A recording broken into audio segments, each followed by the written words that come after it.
SMT Nation, we back. Nation, this is kind of bad news if it actually ends up being confirmed and we get some follow-up stories to it.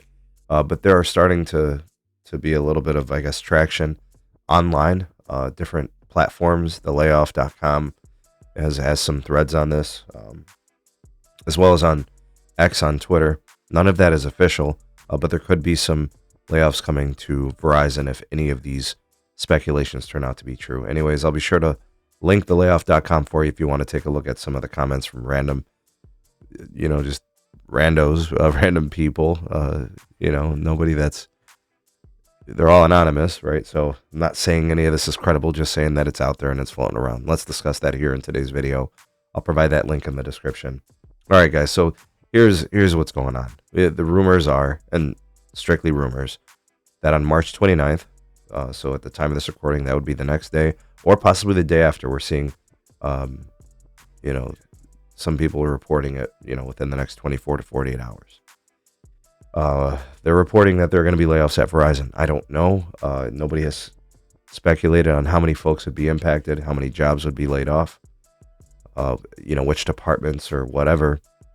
But the reason why I wanted to report on this is not to say this is a foregone conclusion, not to feed into the speculation, but this is a possibility. And the reason I know it's a possibility is because what companies do in order to increase cash flows is to lay people off, right? Here we are in the heart of the first quarter, right? We're just rounding out February and going into March. And if you can reduce payroll, and payroll is a large amount of OpEx, the payroll is the most expensive thing happening at a company.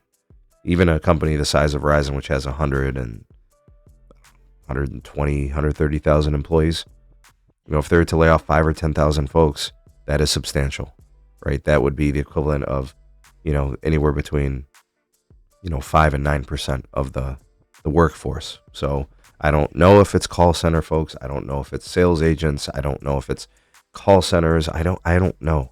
And I don't know if any of this is real. I'm just saying, we've watched Verizon do this in a previous quarter. We watched AT&T basically do this quarterly. We've seen T-Mobile eliminate thousands of jobs in fail swoops. And that's how they hit their metrics. That's how they get to their free cash flows. That's how they get to their numbers, their accelerations.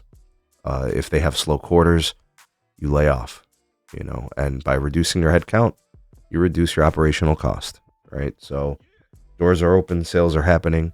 And they want the numbers looking better, so they will just lay people off. So again, I'm not saying this is for sure confirmed going to happen. I don't have any information like that.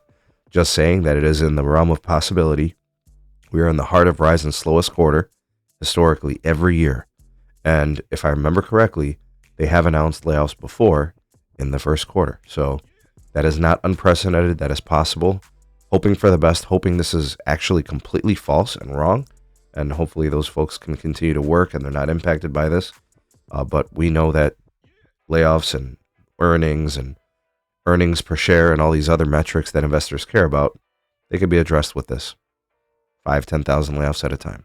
We'll see what happens. Keep it locked. Keep it tuned here to the SMT as we follow this story if it develops into something substantial. Like, share, subscribe for more. Turn on the bell notifications to never miss an upload, so you know when we drop content, and we shall see you all on the next one. Peace.